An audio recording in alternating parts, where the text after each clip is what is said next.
दिनैनि दिनाव एक्चुअली बिगियान नङाबा रावबो जौगाया दहायसो मोनसे सावरायनाय जाखांबाय जे बेहाय बर'नि हारि जिथु जारिमिन सोर दंफैग्रोमोन बे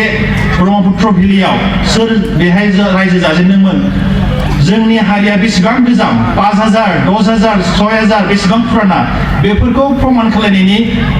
आसोल लामायानो जाबाय साइन्सजों जों बायदिसिना बिथिंखौ जोङो प्रमाण खालामनो हागौ दिनैनि दिनाव जाबाय साइन्सनि जुग गासैबो जोंनि लाइफआ दिनै मेटेरियेल जिथु लाइफ बे साइन्सनि सायाव डिपेन्डेन्ट ओंखायनो जोङो साइन्सनि नलेज नांगोन दा बे जाहैबाय दिनैनि जिथु बर' साहित्य सभायाव नोंथांमोना साननो हागौ मा साइन्सनि खोथा बुंनो फैदों बिसोरलाय बे जिथु थुनलाइ बे थुनलाइया जाबाय थुननानै दोननाय बिलाइ बे जाबाय नलेज बे नलेजआ जिकुनु साबजेक्टनि जिकुनु आयदानि जानो हागौ बे साइन्सनिबो जानो हागौ साइन्स लिटारेचार लैंग्वेज लिटारेचार बड' literature English literature computer literature mathematical literature historical literature any literature बेफोर जाबाय मोनफा नलेज बे नलेज गैयाबाथाय जों रावबो जौगानो हानाय नङा ओंखायनो साहित्य सभाया बेसेबांबा गुवार फोथार गासैबो साहित्यआव दंजोबो बे जोंनि जिथु थुनलाइ आफादाव गासैबो फैजोबो दा ओंखायनो आं बुंनो नागिरदों जुदि जोंहा सरकारि स्कुलखौ सालायनो उसुबिदा जादोंब्ला मास्टार गैयाब्ला मोनसे समाव भेन्सार स्कुलजोंनो एसेबां मोजां फरायसुला फरायसुलि जोङो जुदि सोरजिनो हादोंब्ला जोंनि जिथु प्राइभेट स्कुलफोर दङ बेखौ प्राइभेटैनो दोन खिन्थु बर' साहित्य सभा बा अल बड' स्टुडेन्ट इउनियना लोगो नांनानै मोनसे मोजां बेहाय माने मोजां जुदि स्कुल प्राइभेट खुलिनानै होयोब्ला आरो बेखौ मोनसे मासुलखौ जोङो मोनसे एफर्डेबल लिमिटआव लाखियोब्ला बे समाजनि थाखाय जोबोद मोजां जागोन होननानै आं सानो गुवाहाटी बायदियाव जोङो मोननै मोनथाम जुदि सरकारा होआबा जोङो private complete LP to nursery to जोङो हायार सेकेन्डारियालागै थानाय मोनसे स्कुल नांगौ रेसिडेन्सियेल स्कुल बिमा बिफाया रावबो बयबो गाइड होनो हाया सोरबा खेथि मावो सोरबा लेंगुवेज रोङा बेबायदि खेत्रआव जुदि जोङो मोनसे एफर्डेबल मासुलाव बयबो होनो हाथाय मोनसे माबायाव फिस होनानै जुदि फोरोंनो हायोबा बे मोनसे समाजनि जोंनि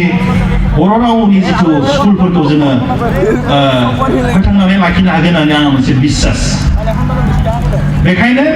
सरकारखौ जों माब्लाबा नेनानै जुदि मोनाब्ला जोङो बेबायदि लामा लानांगौ होननानै आङो आसा खालायो आरो नोंथांमोना बयबो सहयोग होयोबा जोंनि जिथु हारिमु जेब्लाबो जौगागोन आरो जोंनि जिथु बर' हारि बेयो जेब्लाबो गेरेमसा जानानै थागोन होननानै आं सानो आरो बुंनो गोनां गोबां दं नाथाय समा बथ'य आंखौ माबानो होनाय नङा बेनिखायनो आंनि मेसेजआ बेनो जाबाय जे जोङो बर' रावजों जुदि फरायनानै माबाफोर उसुबिदा जादोंब्ला आरो जुदि गाइडेन्स मोनाखैब्ला बिमा बिफाया आख' फाख' जायो कारन बिमा बिफायाबो इसिबां दुनियाखौ नुवाखै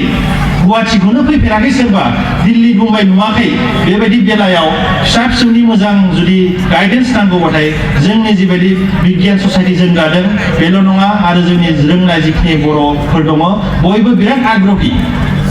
नोंथांमोना जिरायनानै डाटा एलुफ जिथु चरित्र जोंनि बर'नि गेजेराव नुदों फरायसाफोरनि गेजेराव एलुफ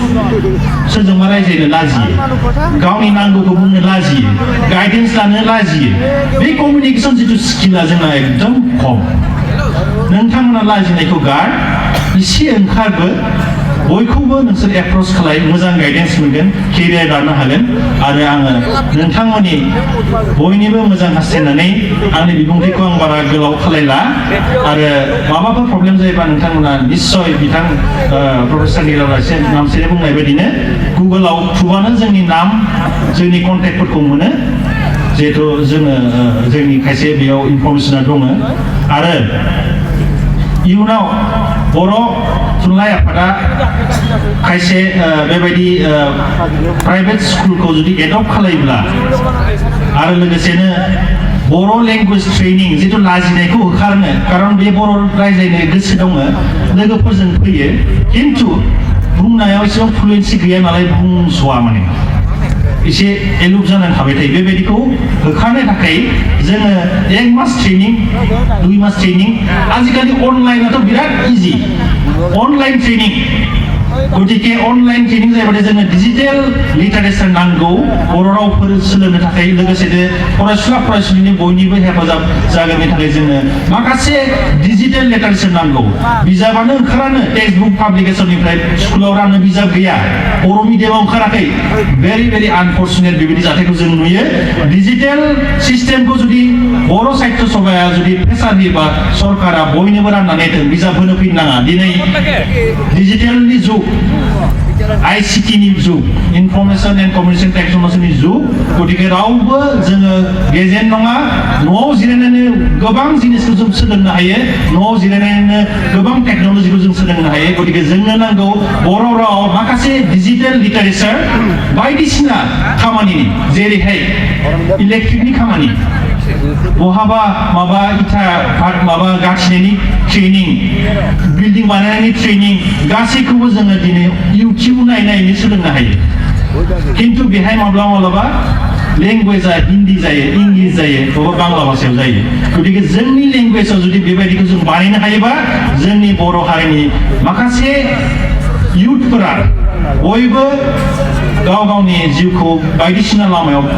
माबानानै गावनि जिउखौ दैदेननो हागोन होननानै आङो मिजिंथियो बेखिनिखौनो बुंनानै आङो बर' थुनलाइ आफादखौ आंखौ लिंनानै लाबोनायनि थाखाय जोबोद साबायखर होबाय गोजोन्थों।